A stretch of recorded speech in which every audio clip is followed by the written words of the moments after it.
മലയാള നാടക ചരിത്രത്തിലും കേരളത്തിന്റെ സാമൂഹിക രാഷ്ട്രീയ മണ്ഡലങ്ങളിലും വിപ്ലവകരമായ മാറ്റങ്ങൾക്ക് വഴിവെച്ച കൃതിയാണ് തോപ്പിൽ ഭാസിയുടെ നിങ്ങൾ എന്നെ കമ്മ്യൂണിസ്റ്റ് ആക്കി എന്നത്. അടിച്ചമർത്തപ്പെട്ട ജനവിഭാഗങ്ങൾക്ക് രാഷ്ട്രീയ ബോധവും അധികാരത്തിന്റെ ഇടനാഴികളിലേക്ക് പ്രവേശനവും നൽകാൻ കമ്മ്യൂണിസ്റ്റ് പ്രസ്ഥാനങ്ങൾക്ക് ഈ നാടകം വലിയ ഊർജ്ജമാണ് പകർന്നത്. കാലങ്ങൾ ഒരുപാട് കടന്നുപോയി, അധികാരത്തിന്റെ ചക്രങ്ങൾ തിരിഞ്ഞു. എന്നാൽ ഭരണാധികാരികൾ ജനകീയ പ്രക്ഷോഭങ്ങളെ അടിച്ചമർത്താൻ ഭരണകൂട ശക്തി ഉപയോഗിക്കുമ്പോൾ അതേ ജനങ്ങൾ തങ്ങളുടെ വോട്ടവകാശത്തിലൂടെ അതിശക്തമായ മറുപടി നൽകുമെന്ന ചരിത്ര സത്യം കേരളം വീണ്ടും സാക്ഷ്യപ്പെടുത്തുകയാണ്. കേരള നിയമസഭയിലെ ശങ്കരനാരായണൻ തമ്പി ഹാൾ കഴിഞ്ഞ ദിവസം സാക്ഷ്യം വഹിച്ച ഒരു അപൂർവ ചിത്രം ഇന്ന് കേരളത്തിലുടനീളം വലിയ ചർച്ചകൾക്ക് വഴിവെച്ചിരിക്കുകയാണ്. മുൻ മുഖ്യമന്ത്രിയും നിലവിലെ പ്രതിപക്ഷ നേതാവുമായ പിണറായി വിജയന്റെ അരികിലെത്തി ഇരു കൈകളും കൂട്ടിപ്പിടിച്ച് വിനയപൂർവ്വം സ്വയം പരിചയപ്പെടുത്തുന്ന ആലപ്പുഴയുടെ പുതിയ കോൺഗ്രസ് MLA AD തോമസിന്റെ ചിത്രമാണത്. നിങ്ങൾ എന്നെ MLA ആക്കി എന്ന കൗതുകമുണർത്തുന്ന ക്യാപ്ഷനോടെ മാധ്യമങ്ങൾ പ്രസിദ്ധീകരിച്ച ഈ ചിത്രം വെറും ഒരു കൂടിക്കാഴ്ചയല്ല, മറിച്ച് വലിയൊരു രാഷ്ട്രീയ പോരാട്ടത്തിന്റെ ബാക്കി പത്രമാണ്. ഈ ഹൃദ്യമായ കൂടിക്കാഴ്ചയ്ക്ക് പിന്നിൽ വരും തലമുറകൾ കൂടി ചർച്ച ചെയ്യാൻ പോകുന്ന വലിയൊരു രാഷ്ട്രീയ സംഘർഷത്തിന്റെ കഥയുണ്ട്. രണ്ടാം പിണറായി സർക്കാരിന്റെ കാലത്ത് ഭരണകൂടം വലിയ തോതിലുള്ള ധൂർത്താരോപണങ്ങൾ നേരിട്ടുകൊണ്ട് സംസ്ഥാനത്തുടനീളം സംഘടിപ്പിച്ച പരിപാടിയായിരുന്നു നവകേരള സദസ്സ്. മുഖ്യമന്ത്രിയും മന്ത്രിമാരും പ്രത്യേകമായി തയ്യാറാക്കിയ ആഡംബര ബസിൽ നാടുനീളം സഞ്ചരിച്ചപ്പോൾ അതിനെതിരെ പ്രതിപക്ഷം ശക്തമായ പ്രക്ഷോഭങ്ങളാണ് അഴിച്ചുവിട്ടത്. അത്തരമൊരു ഘട്ടത്തിൽ ആലപ്പുഴയിലൂടെ കടന്നുപോയ നവകേരള ബസിന് നേരെ കരിങ്കൊടി കാണിച്ച് കടുത്ത പ്രതിഷേധം രേഖപ്പെടുത്തിയ KC യൂത്ത് കോൺഗ്രസ് പ്രവർത്തകരുടെ മുൻനിരയിലുണ്ടായിരുന്ന യുവജന നേതാവായിരുന്നു AD തോമസ്. ജനാധിപത്യപരമായ ഒരു പ്രതിഷേധത്തെ സഹിഷ്ണുതയോടെ നേരിടുന്നതിന് പകരം അന്ന് കനത്ത പോലീസ് അടിച്ചമർത്തലാണ് സർക്കാർ സ്വീകരിച്ചത്. അന്ന് തെരുവിൽ കരിങ്കൊടി കാട്ടിയ തോമസിനെ നേരിട്ട് പോലീസുകാർ മാത്രമല്ല, മുഖ്യമന്ത്രിയുടെ ഔദ്യോഗിക അംഗരക്ഷകരും കൂടിയായിരുന്നു. സുരക്ഷാ ഉദ്യോഗസ്ഥർ വാഹനത്തിൽ നിന്നിറങ്ങി തോമസ് അടക്കമുള്ള യുവ നേതാക്കളെ വഴിയിലിട്ട് ക്രൂരമായി തല്ലിച്ചതയ്ക്കുന്ന ദൃശ്യങ്ങൾ മാധ്യമങ്ങളിലൂടെ അന്ന് കേരളം ഞെട്ടലോടെയാണ് കണ്ടത്. തലപൊട്ടി ചോരയൊലിച്ചു നിന്ന പ്രതിഷേധക്കാരെ വീണ്ടും മർദ്ദിച്ച സംഭവം അന്ന് വലിയ കോളിളക്കം സൃഷ്ടിച്ചു. എന്നാൽ ഈ സംഭവത്തിന് ശേഷം അന്നത്തെ മുഖ്യമന്ത്രി പിണറായി വിജയൻ നടത്തിയ വാർത്താ സമ്മേളനമാണ് കേരള രാഷ്ട്രീയത്തെ കൂടുതൽ അമ്പരപ്പിച്ചത്. സ്വന്തം സുരക്ഷാ ജീവനക്കാരുടെ ഈ നിയമവിരുദ്ധമായ അതിക്രമത്തെ അത് തന്നെ രക്ഷിക്കാനുള്ള രക്ഷാപ്രവർത്തനമായിരുന്നു എന്ന് പറഞ്ഞ് അദ്ദേഹം ന്യായീകരിക്കുകയായിരുന്നു.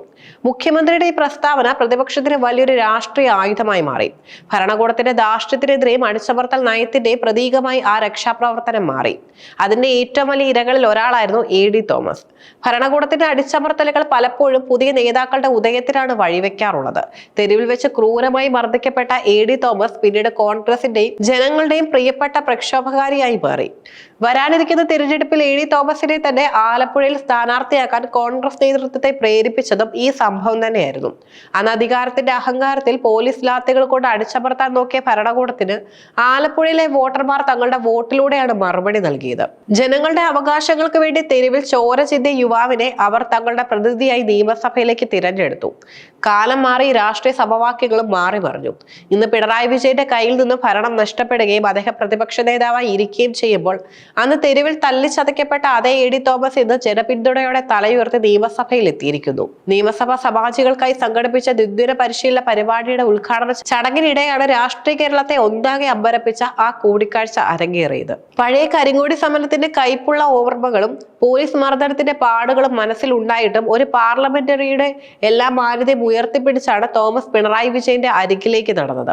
അദ്ദേഹം പിണറായിയുടെ കൈകൾ ചേർത്ത് പിടിച്ച് സ്വയം പരിചയപ്പെടുത്തിയപ്പോൾ പിണറായി വിജയന്റെ മുഖത്തും കൗതുകത്തോടെയുള്ള ഒരു പുഞ്ചിരി വിടർന്നു.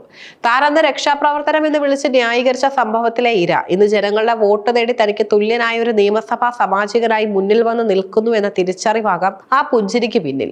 ഇരുവരുടെയും ആ അപൂർവ കൈകൊടുക്കലിന് തൊട്ടടുത്തിരുന്ന സാക്ഷിയായി സ്പീക്കർ തിരുവഞ്ചൂർ രാധാകൃഷ്ണന്റെ മുഖത്തെ ഭാവവും ഈ ചിത്രത്തിന് കൂടുതൽ ആഴം നൽകുന്നു. മാതൃഭൂമിയിലെ ബിജു വർഗീസ് പകർത്തിയ ഈ ഒരൊറ്റ ചിത്രം പല വിധത്തിലുള്ള രാഷ്ട്രീയ സന്ദേശങ്ങളാണ് നൽകുന്നത്.